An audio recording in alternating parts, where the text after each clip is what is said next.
Bem-vindos ao episódio 15 da série Quem é Deus? Os atributos de Deus. Hoje a gente vai conversar sobre uma verdade a respeito daquele que nunca erra o caminho. Deus é sábio.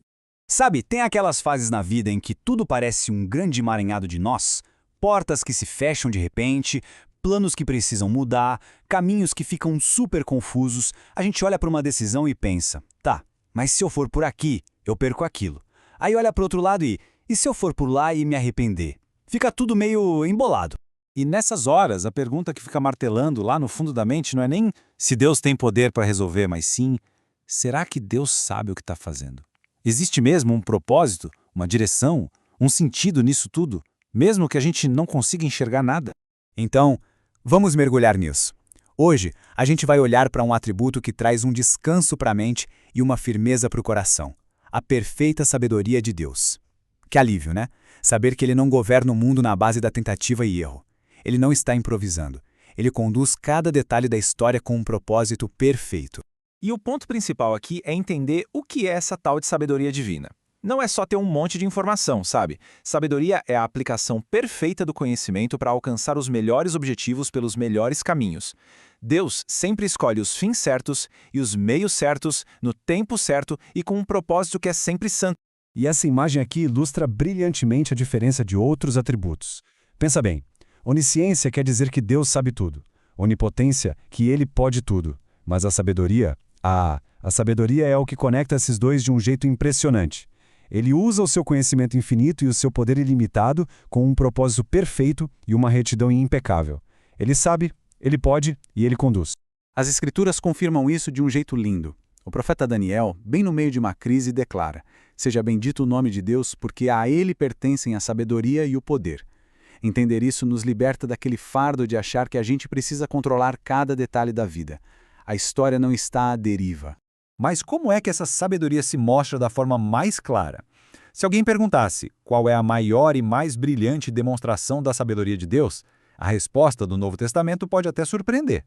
Isso porque, para a lógica do mundo, o plano mais sábio de Deus parece uma completa fraqueza, um fracasso total.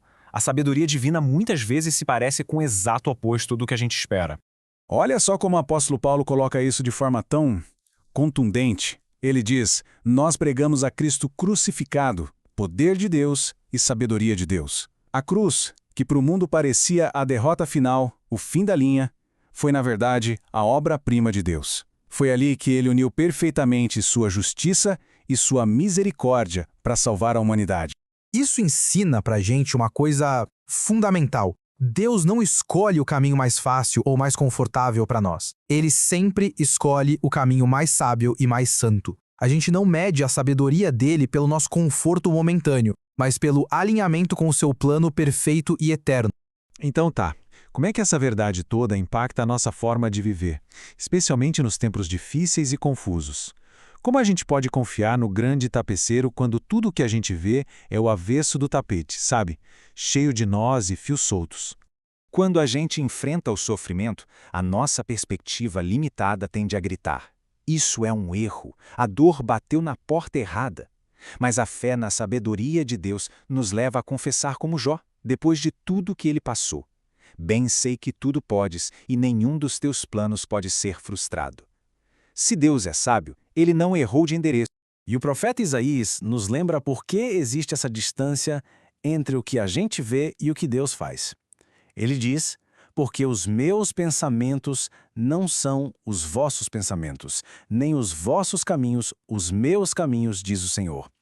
A nossa incapacidade de entender o plano não é uma prova do caos, é a prova de que Ele é Deus e nós não somos. Isso nos leva a uns passos bem práticos para viver com confiança. Primeiro, adorar o planejador, reconhecendo que somos a criatura e ele o criador. Segundo, orar por sabedoria. Tiago, capítulo 1, nos encoraja: se algum de vós tem falta de sabedoria, peça a Deus. Não é pedir só por atalhos, mas por sabedoria para obedecer. E terceiro, confiar num plano, perseverando mesmo sem entender tudo. E essa sabedoria perfeita não opera no vácuo, sabia? Ela não é fria, distante ou só calculista. Pelo contrário, ela serve a um propósito muito maior que está ligado de forma inseparável a outro atributo central do caráter de Deus: Para a gente fechar, é essencial lembrar que o Deus sábio que governa todas as coisas é o mesmo Deus que ama. E o amor dele não é um amor cego ou sentimental. É um amor santo, justo, gracioso e perfeitamente sábio. A sabedoria dele está a serviço do seu amor. E isso nos deixa com uma pergunta para reflexão. Em qual área da vida talvez seja a hora de parar de exigir explicações e simplesmente começar a confiar no sábio planejador, andando em obediência, oração e fé? E na nossa próxima análise, a gente vai chegar ao atributo que muitos consideram o mais belo de todos. Deus é amor.